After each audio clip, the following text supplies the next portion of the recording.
Hola a todos, hoy estaremos hablando de la preparación ante el riesgo sísmico que existe en Guatemala. Espero que la información sea de mucha utilidad y que nos ayude a precisamente cambiar ese temor en acciones concretas que nos ayuden a salvar nuestra vida y la de nuestros seres queridos o la de nuestra comunidad. Este trabajo es una compilación que se ha realizado de varias fuentes a lo largo de los últimos años y el objetivo principal es sensibilizar sobre el riesgo que hay en este país ante sismos y la importancia de estar preparados, de prevenir y de tomar algunas medidas de mitigación ante este tipo de riesgos. Quiero reconocer desde el inicio que la presentación ha sido elaborada a través de información que fue presentada en diferentes espacios por profesionales como el doctor Héctor Monzón de Span, el máster Juan Miguel Rubio, el doctor José Miguel Duro, el ingeniero Otto Callejas y el personal de JICA en Guatemala, fotos de prensa libre y del Servicio Sismológico de Estados Unidos, material de referencia de Conred y material de referencia de la Municipalidad de Guatemala. ¿Qué necesitamos saber desde un inicio?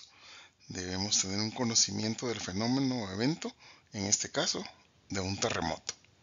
Debemos estar conscientes de nuestras vulnerabilidades, que es todo aquello que tenemos a nuestro alcance, que podemos fortalecer, que podemos minimizar. Y para ello es importante trabajar en la preparación, ya que en general es deficiente por la falta de credibilidad en el impacto de estos fenómenos, por esa creencia de que no, nunca pasa nada y que por eso es importante que nosotros trabajemos en prevención y en preparación. Necesitamos conocer nuestro entorno. Empecemos por algunos conceptos básicos. El riesgo. Según veamos esta anécdota, el que sube a un árbol tiene un riesgo y si se cae del mismo puede ser un desastre. Aprender de esta experiencia que ya vivió hace que se cuide más la próxima vez o que ya no se suba a un árbol. Es un cambio en la percepción del peligro. El riesgo también es algo que no ha pasado aún, pero que puede pasar. Hay una probabilidad. También es una condición latente que anuncia la probabilidad de daños y pérdidas. Riesgo también es la probabilidad de ocurrencia de consecuencias económicas, sociales o ambientales en un sitio particular y durante un tiempo de exposición determinado. Se obtiene de relacionar la amenaza con la vulnerabilidad y de los elementos expuestos, o sea, el tiempo en que podemos estar expuestos a ambas condiciones. La amenaza, por su parte, es un factor externo, que no está bajo nuestro control. Se expresa como la probabilidad de ocurrencia de un evento con cierta intensidad en un sitio específico y en un periodo de tiempo determinado. Probabilidad de que se presente en una comunidad un fenómeno capaz de producir traumatismos o daños físicos, económicos, ambientales y humanos, debido a la que la comunidad es susceptible a los efectos del mismo.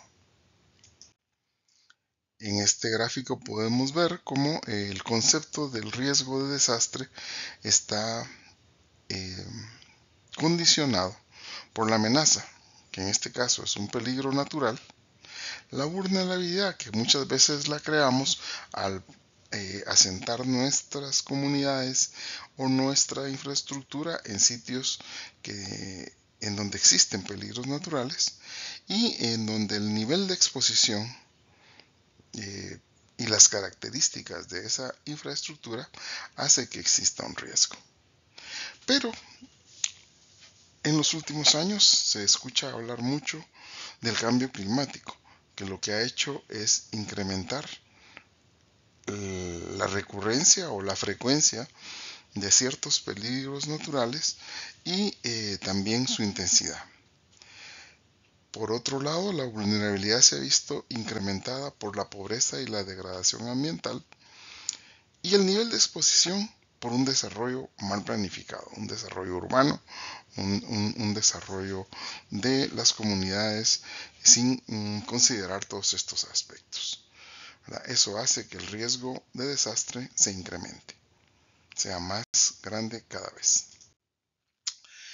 Guatemala, Centroamérica, están ubicada entre varias placas, ¿verdad?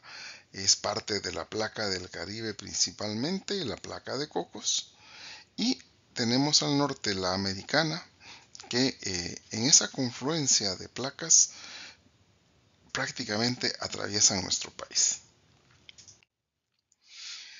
Guatemala tiene 3 fuentes sísmicas independientes que amenazan el territorio.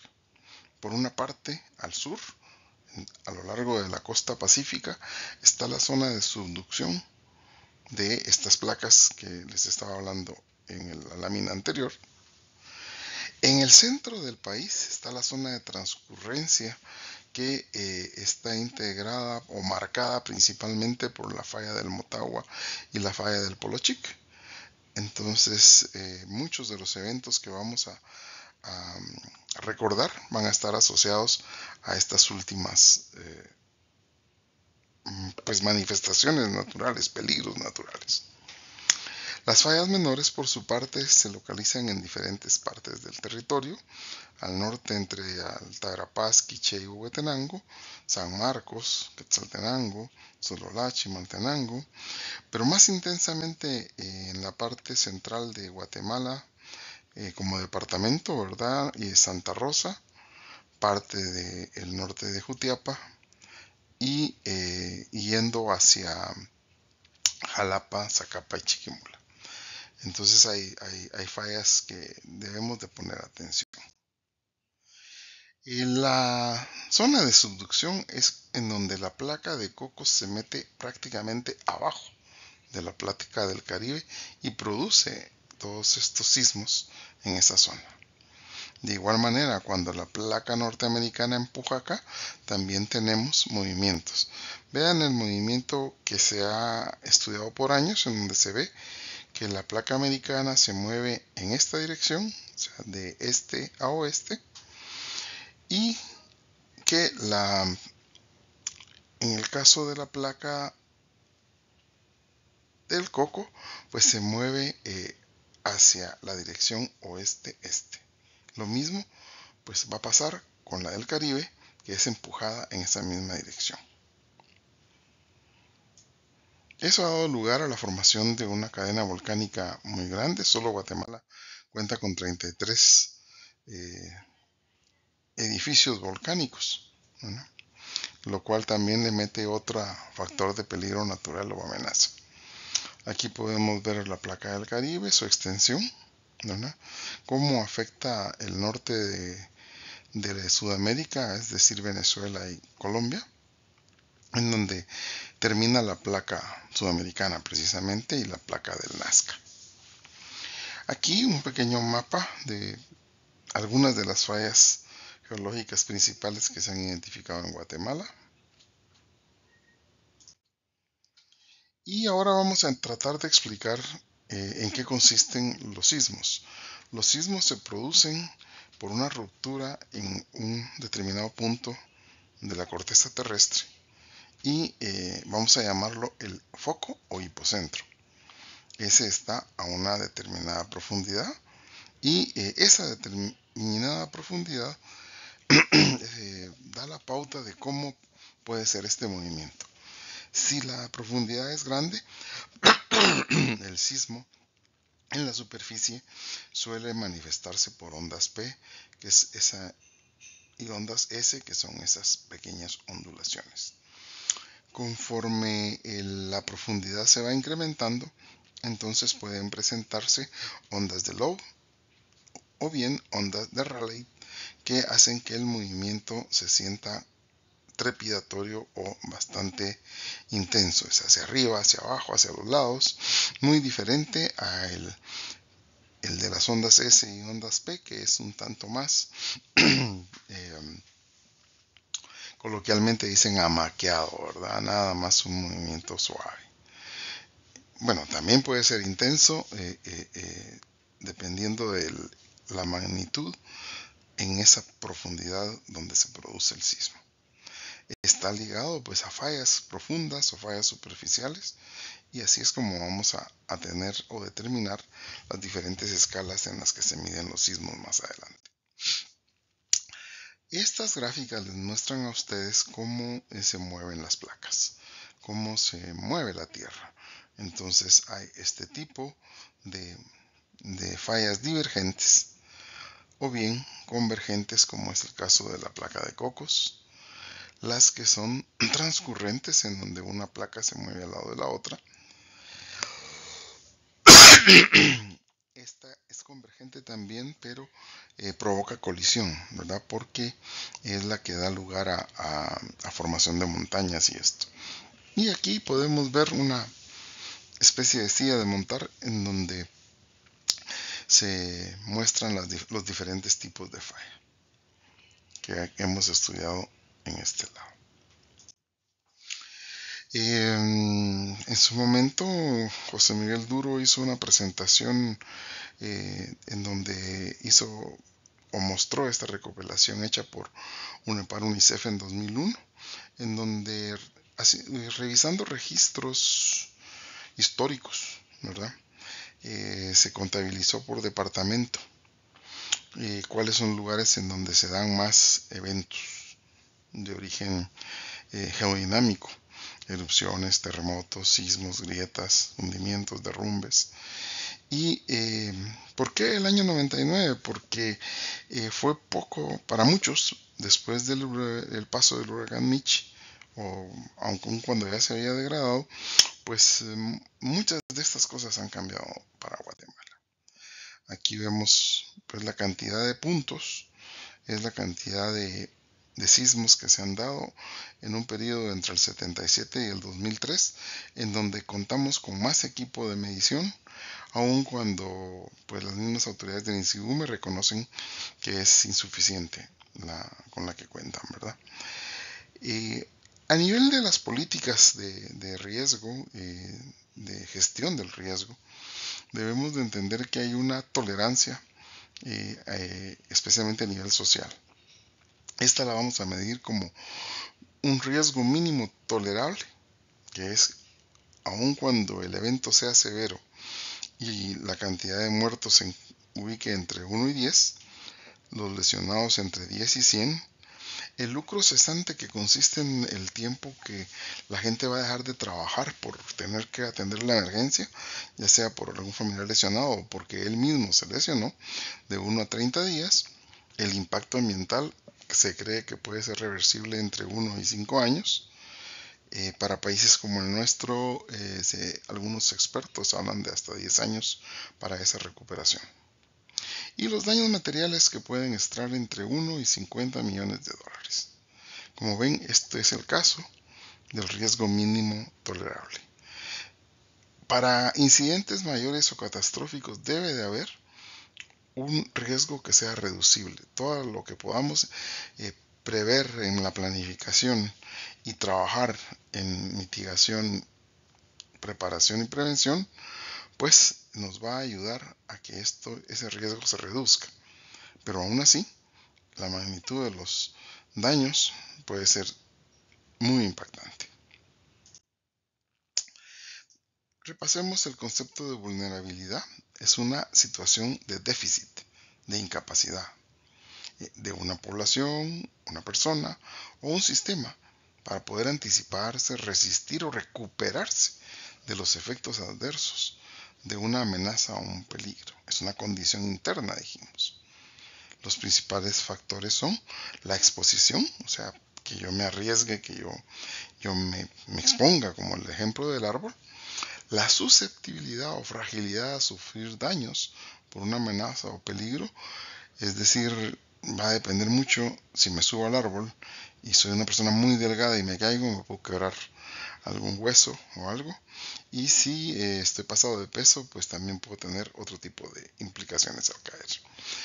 En la medida en que yo tome ciertas decisiones, como se decía en el ejemplo del árbol, pues voy a alcanzar algún grado de resiliencia o asimilación o capacidad de recuperación.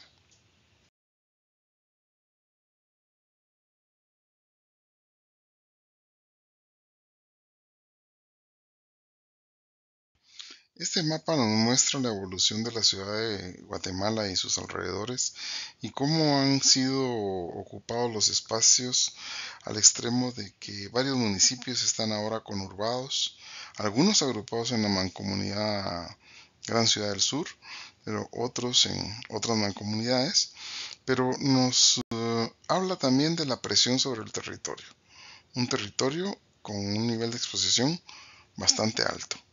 ¿Por qué? Porque el área de la ciudad se encuentra ubicada entre varias fallas activas. Tiene esta forma y la ciudad está ubicada, como podemos ver acá, entre la falla de Misco y la de Santa Catarina Pinula, ¿verdad? Existen eh, otras afectaciones que pueden llegar hasta acá, como el caso de otras fallas. Algunas de las consecuencias de los sismos son el daño a las edificaciones, se pueden producir incendios, deslizamientos, se pueden dar efectos de licuefacción en el suelo y también crecientes en ríos y quebradas. Conozcamos ahora las escalas. Para cuando elaboramos esta presentación, y aún en la mente de muchas personas en Guatemala, pues lo más conocido es la escala Richter, que mide la magnitud del evento en función de la energía liberada. Hoy por hoy se usa una escala de magnitud que además de esto considera la profundidad a la que se produjo el sismo para determinar pues ese grado. Entonces hay una diferencia entre que nos den el sismo en grados de magnitud o en grados Richter. Por su parte, la escala de Mercalli modificada mide la intensidad o qué tan sensible es ese movimiento. Hay dos clases de sismos, dijimos, en función de esa profundidad del hipocentro, que son los de origen profundo, que son oscilantes o de onda, y los de origen superficial, que son trepidatorios.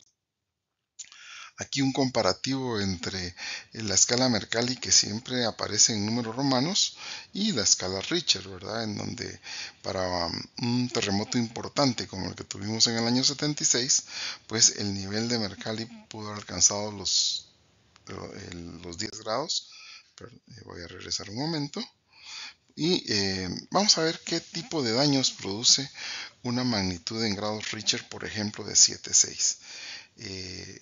Puede haber roturas superficiales de entre 130 kilómetros y 240. Eso es decir, que se abren zanjas o grietas en el suelo de esa longitud, de esa distancia. Este es el caso en el que, por ejemplo, si conocemos o recordamos que en 2004 se dio un sismo en Indonesia que alcanzó los 9 grados o más. Ahí la rotura superficial alcanzó los 1200 kilómetros, pero fue en la superficie submarina, ¿verdad? O sea, en la profundidad del mar se abrió una grieta a lo largo de 1200 kilómetros. En la parte vertical hay desplazamientos, dice, que pueden llegar a estar entre los 180 centímetros a los 240. Entonces, hay unas teorías ahora, ¿verdad?, que han estudiado científicos e ingenieros de sísmica y estructural en casi toda Latinoamérica y que han presentado los casos de México, Guatemala y Perú principalmente, en donde se habla de la brecha sísmica, y es que este tipo de sismos ocurren en promedio cada 30 años, pero en el caso de Guatemala la expectativa es que ocurrieron hace más de 200 años algunos sismos importantes, que obviamente poco registro hay en la historia, y que la densidad de población y el tipo de construcción era diferente. Entonces, pues no tenemos mucha referencia de ellos, pero que son los que a nivel de la recurrencia en la Tierra podrían volver a darse. En este punto hago un paréntesis para recordarles un poco lo que pasó el 4 de febrero de 1976 a las 3:33 de la madrugada, un sismo de impresionantes características para nuestro país, pues afectó, y vean la cantidad de daños que provocó. Algunos de los datos es que se produjo a 160 kilómetros de la ciudad, más o menos entre los Amates y Morales, o entre los Amates y Hualán, ¿verdad? El número de muertos se calcula que superó los 25,000. Los daños fueron muy extensos y costó mucho tiempo recuperar las estructuras, ¿verdad? Las casas y todo. El transporte fue cortado en muchas partes. Algunas áreas se quedaron sin electricidad por varios días y sin comunicación. En fin, hubo fuertes réplicas y creo que a muchos nos marcó ese evento. Vean, el epicentro sí, justo estuvo ahí entre los departamentos de Izabal y Zacapa, y se sintió hasta en Huehuetenango con una intensidad de Mercalli de 5, y la intensidad pues más fuerte estuvo en las zonas de Baja Verapaz, de Chimaltenango, de Guatemala, que alcanzó los 9 grados Mercalli, y realmente pues provocó bastantes daños. Aquí podemos ver en esta gráfica las fisuras en la superficie, los daños a la infraestructura por los derrumbes. Esta otra muestra una cancha de fútbol en Hualán, y para que vean la fuerza que tuvo el sismo, pueden ver acá cómo dobló los rieles de la línea férrea, la línea del tren. Otra vez la longitud de esas zanjas que se abrieron. Y cuando hablamos de los desplazamientos verticales, vean aquí cuánto se desplazó hacia arriba, ¿verdad? Más de 2 metros. Esto es en el área de Misco, para que tengan una referencia, ¿verdad? Aquí hay otros fenómenos que se dieron en esa oportunidad. Se abrían estos agujeros y emanaban un fuerte olor a azufre, ¿verdad? Sin duda eran gases que venían del subsuelo. Las carreteras se fueron partiendo así. Este es en el área de San Cristóbal, en Amatitlán, casas que se dieron que estaban a la orilla del lago. Un efecto de licuefacción del que hablamos, en donde esta porción del terreno se hundió, se llenó de agua y fue absorbiendo pues lo que encontró cerca de ahí: paredes, columnas, todo lo demás. Aquí tristes fotos de el casco urbano de Patzicía, de San Juan Comalapa, de Tecpan, de San Martín Jilotepeque, que fueron reducidos a cenizas casi. Otras fotografías, ¿verdad? El puente de Aguacaliente, que era el primer puente curvo, un gran orgullo de la ingeniería, no resistió las fuerzas del sismo y cayó. Este es el edificio de el Richmond. Este es el hotel terminal que no se había inaugurado todavía y que ya no pudo ser inaugurado, tuvo que ser demolido porque, como ven, se fraccionó. Casas en lugares como Jardines de la Asunción, la 1 de julio, sufrieron este tipo de daños. En el técnico vocacional se cayó el cisterna. En Quiriguá se vieron afectados los monolitos. Y aquí hay pues una reiteración de lo que es la escala modificada de Mercalli para medir la intensidad, en donde podemos ver que va desde que solamente los instrumentos muy sensibles pueden detectar un movimiento, hasta en donde hay un daño total, ¿verdad? Y las ondas de superficie son fuertes.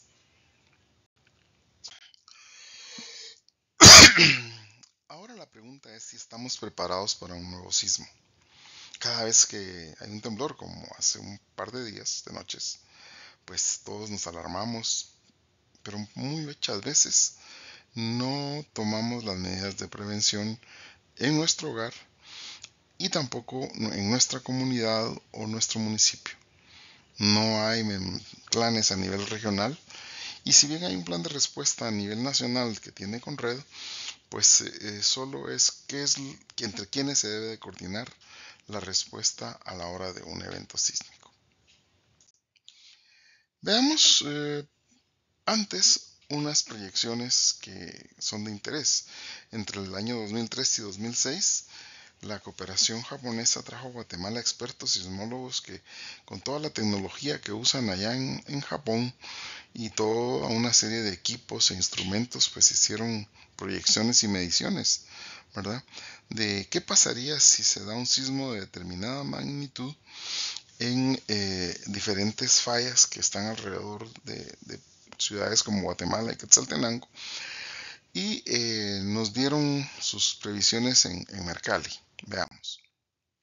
Este es el sistema de fallas alrededor de la ciudad, ¿verdad? Podemos ver que hay muchas primarias, secundarias y terciarias, ¿verdad? Y que puede ser que hay algunas que aún no sepamos de su existencia. ¿Qué nos dicen los expertos en estas proyecciones? Nos dicen que si se diera un sismo en la zona de subducción, en la placa de Cocos que está frente a las costas del Pacífico, se podría generar un sismo en las zonas que ven acá, en este color de un morado claro, de hasta 5 grados de intensidad Mercalli. En estas otras zonas en verde, pues hasta 6 grados de intensidad Mercalli, que ya los hemos experimentado. Si fuera el caso de la falla de Santa Catarina Pinula, pues como ven, sube la intensidad, ¿verdad? Porque llega a alcanzar los 8, que vimos que es bastante, puede llegar a ser bastante destructiva en cierto tipo de construcciones. Si fuera la falla del Motagua, obviamente vendría desde el norte, pero también provocaría daños intensos e intensidades de hasta 8 grados en la parte norte de la ciudad. En la falla de Misco, pues obviamente el área de Misco alcanzaría esos 8 de intensidad, pero el resto de la ciudad no se quedaría atrás con intensidades de 7 y de 6 grados. Aquí vemos todas las zonas que son identificadas de deslizamiento en Guatemala. Son altas amenazas de deslizamiento, en donde lamentablemente hay una gran cantidad de asentamientos humanos precarios y que no tienen casi ninguna medida de protección. Si la falla del Motagua se activa, podemos ver que hay una parte de la ciudad que alcanzaría los 8. Casi toda la ciudad tendría un sismo de intensidad 7 y unas pequeñas partes pues entre 5 y 6. Aquí están otra vista de los barrancos, laderas que tienen riesgo de deslizamiento. Como decíamos, salvo en que en los últimos años proyectos como Barrio Mío empezaron a hacer mejoras en estos barrios. Hubo intervención de Taiwán en 3 comunidades de Misco con PADF. Han habido algunas otras intervenciones de la Municipalidad de Guatemala, pues habilitando escaleras con barandas y otros aspectos necesarios para que la gente pueda evacuar en determinado momento. Pero estamos muy lejos de estar realmente preparados. ¿Cuál es lo importante a la hora de un sismo? No corro, tengo que esperar que el sismo termine antes de pensar en moverme. Hay zonas en donde hay edificios que tienen amortiguadores, por decirlo así, de esas fuerzas sísmicas, y entonces hay que esperar que termine de moverse el edificio, que termine de absorber esa energía del sismo para que nosotros podamos desplazarnos. Obviamente no grito para no crear un ambiente de demasiada ansiedad, demasiada temor en los demás. Entonces tengo que saber cómo actuar, saber controlarme, y obviamente no empujo porque puedo causarle daños a los demás. Bajo estas premisas, pues Conred nos recomienda que consideremos de qué manera me va a afectar a mí y a mi familia un terremoto. Puede ser que su familia no esté reunida en ese momento y entonces hay que pensar cómo nos vamos a comunicar, cuál, cuál serían las vías que usaríamos, saber hacia dónde se va a mover cada uno de sus miembros, dónde usted los puede encontrar. Tal vez los servicios médicos se vean interrumpidos o bien no estén disponibles, ¿verdad? Han habido casos en otros países en donde les falta la electricidad, el agua, otros servicios como el oxígeno y demás, o no están disponibles porque la edificación de servicios médicos, un hospital, un centro de salud se cayó, ¿verdad? Se derrumbó. Tal vez su familia no pueda llegar a casa inmediatamente, entonces, ¿cómo van a comunicarse? Los servicios básicos como los celulares generalmente se ven afectados y uno pues debe de considerar eso para que no tener vías alternas para comunicarse con sus familiares. Los artículos de primera necesidad puede que no estén disponibles, generalmente son acaparados ya sea para uso propio o para la especulación con los precios por parte de los comerciantes, hay que decirlo, es lamentable pero cierto. Dependiendo de las condiciones en que esté nuestro hogar o bien de la magnitud del evento, puede ser que ya no sea un lugar seguro para vivir y que tengamos que tomar una decisión en el mismo momento de movernos hacia otro lado. Y los ingresos, por lo tanto, se podrían ver afectados. Entonces nos sugieren hacer un plan. El primer paso de ese plan es tomar conciencia de cómo voy a reaccionar en el momento de un evento. Y en función de eso, identificar los peligros que pueden haber en mi hogar. Objetos colgantes mal asegurados, estantes abiertos llenos de cristales, objetos decorativos solo sobrepuestos, muebles, artículos electrónicos domésticos, ¿verdad? Como televisores, como pantallas, como equipos de sonido, cosas que pueden volverse obstáculos al momento de necesitar desplazarse uno dentro de la vivienda. En la cocina, las tuberías de gas, de electricidad y el agua, ¿verdad? Tenemos que ver todo esto y corregir cualquier problema que encontremos en esta situación. Mover muebles que puedan ponerse en riesgo.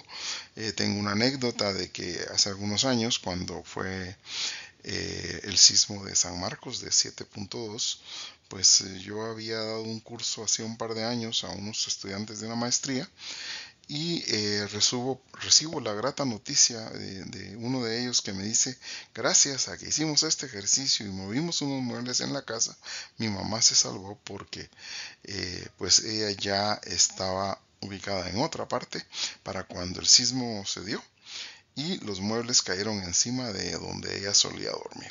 Si hubiera estado ahí, seguramente hubiera estado muy afectada o hasta incluso podría haber muerto. Así que tómenlo en cuenta.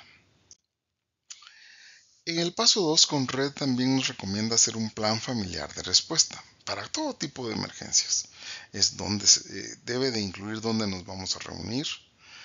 Hay que ver que los lugares seleccionados sean seguros, que alguien de la familia sepa de primeros auxilios, que todos traten de mantenerse bien informados de fuentes confiables y de preferencia oficiales, ¿verdad? Comprar algún seguro de vida y de daños, ¿verdad? Para que proteja su vivienda.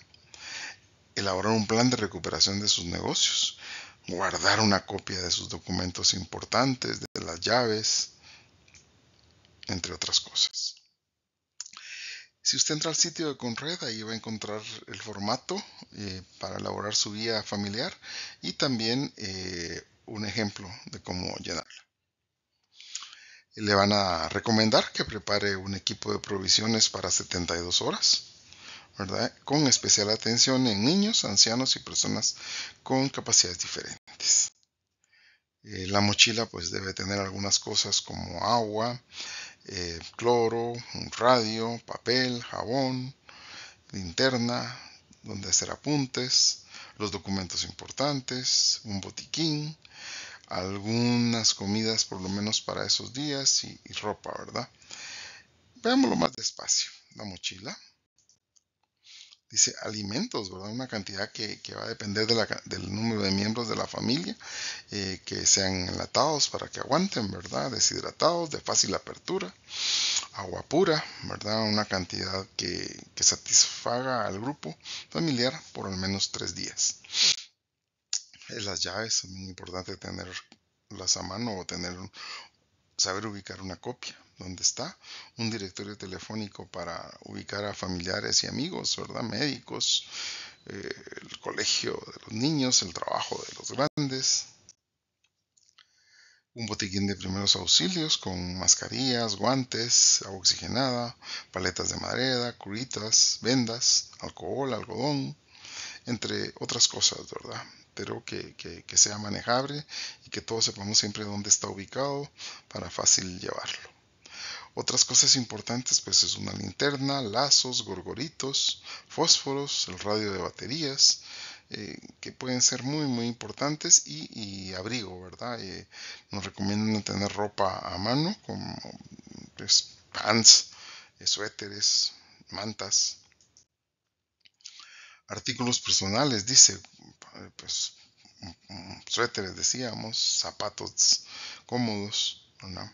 Un gorro o bufandas, ropa para los bebés y los adultos mayores, artículos de higiene personal como crema dental, cepillo, peine y toalla, todos los documentos importantes, ¿verdad? El acta de matrimonio, el pasaporte, el DPI, los papeles de la casa, del carro. Es muy importante que todo eso esté a muy buen resguardo. Tómenlo en cuenta.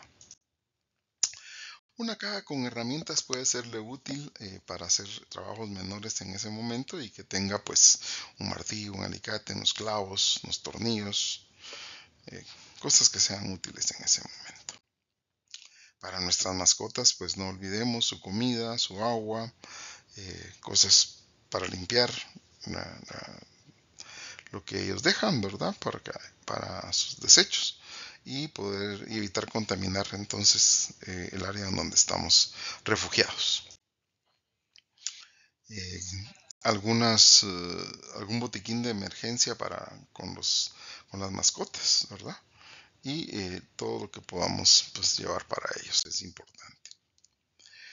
Eh, Profundizando más en las debilidades potenciales del edificio donde está, de su casa, pues es de ver si hay agrietamientos y sanearlos, reforzar vigas y columnas, agregar protección a las ventanas, reacomodar muebles, como dije, y que cada uno, reiteramos, eh, sepa cómo va a reaccionar, ¿verdad? Hay gente que sale corriendo, hay gente que empuja, hay gente que grita, y con eso no va a resolver nada, solo se pone en más riesgo.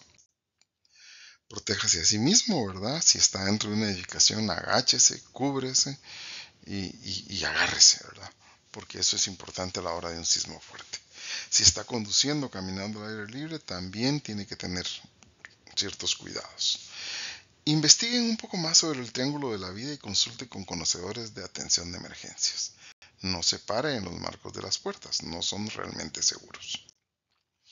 Después de un sismo, pues hay que ver quién tiene daños, lesiones, ¿verdad? Cómo está la casa o el lugar en donde estaba usted, su oficina. Y, si su hogar está seriamente dañado, ¿qué va a hacer? ¿Verdad? Si hay un albergue, pues a dónde va a llevar, qué es lo que va a llevar usted a ese albergue. Puede preguntar si puede llevar a su mascota o no. Hay que mantener una radio de baterías. Hoy todos nos confiamos a que el celular trae de todo, pero necesita acceso a internet. Y si con una de las torres que caigan, es muy difícil que nuestro servicio se mantenga. Hay que estar preparados porque pueden haber réplicas. Cuando ya se sienta a salvo, pues manténgase así, manténgase informado y tome todas las medidas para recuperarse. Esos son los 7 pasos que han puesto en práctica en el área de California y que por eso uno sabe o conoce que ellos se mantienen siempre muy tranquilos. Repasemos lo más importante rápidamente. Hay que conocer los fenómenos, ¿verdad? Hay sismos cercanos que son como centones, ¿verdad? Que afectan estructuras bajas y otros que son más lejanos que se sienten como hamaca. ¿verdad? Pero pueden afectar estructuras altas. Hay que conocer el nivel de vulnerabilidad donde vivimos, incluyendo las reacciones de nuestra gente. Conocer el entorno significa visualizar rutas de evacuación, saber si es en un edificio donde se encuentran las escaleras y salidas de emergencia, si hay extintores, aprender a usarlos y estar dispuesto a ayudar, y ver otras rutas de escape y evacuación que se encuentren libres de obstáculos. ¿Qué hacer si estamos cerca de una ventana? Si hay grandes muebles o archivos, si hay lámparas que se pueden caer, mesas, sillas que se puedan mover y obstruirnos el paso. En los baños, que los interruptores eléctricos estén bien, y también si hay sistemas de distribución de gas que no tengan ningún inconveniente. Hay que mantener la calma, alejarse de vitrinas, puertas, lámparas, ¿verdad? Evitar en un edificio de altura, pues estos aspectos son importantes porque uno puede salir despedido del edificio. No corra hacia afuera, espere a que pase el sismo, eso insistimos en ello. Hay una recomendación pues tradicional que es resguárdese bajo una mesa, un escritorio o el marco de una puerta. Claro, siempre y cuando estos tengan características resistentes. Hoy muchas de las puertas pues son de MDF.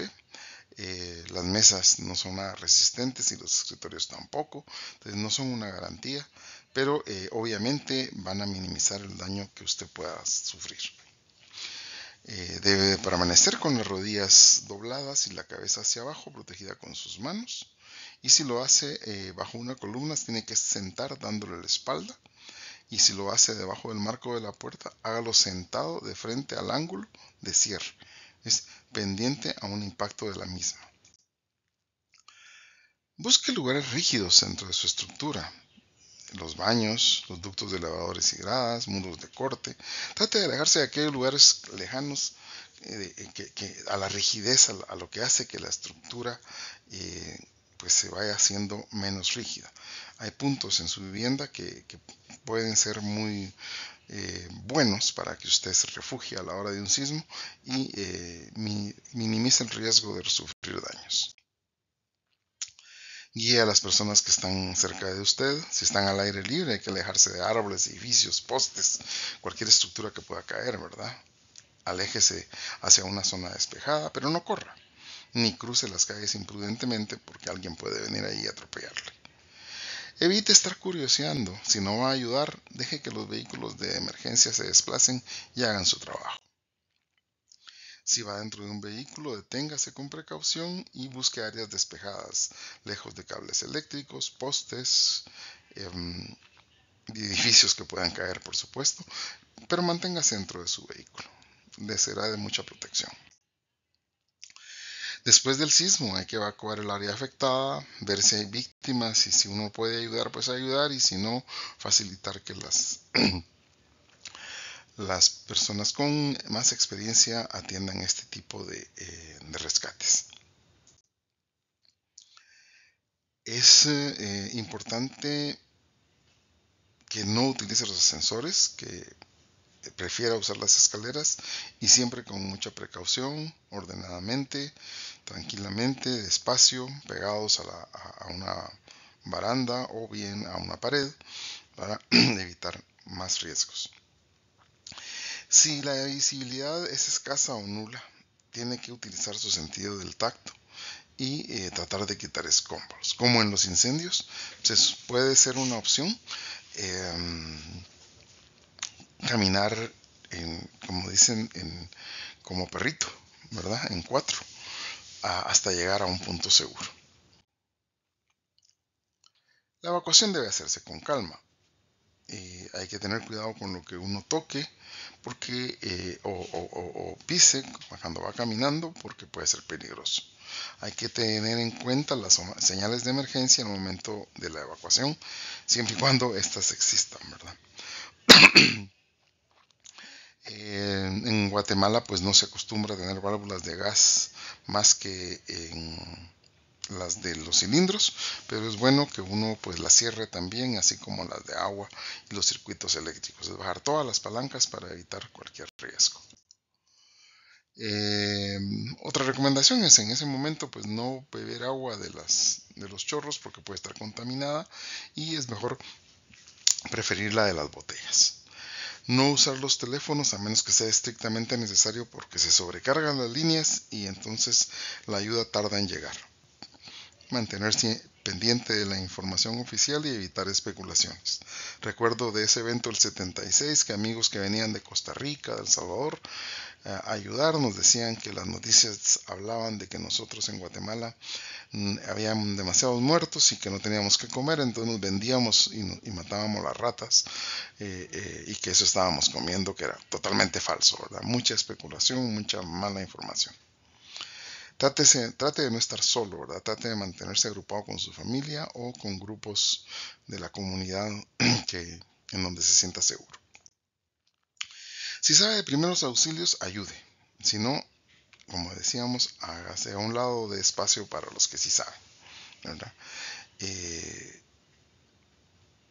si tiene alguna especialidad profesional y ya su familia está segura y todos están a buen resguardo, entonces abóquese a una institución de emergencia y ofrezca sus servicios como voluntario. Pasemos del temor a la acción.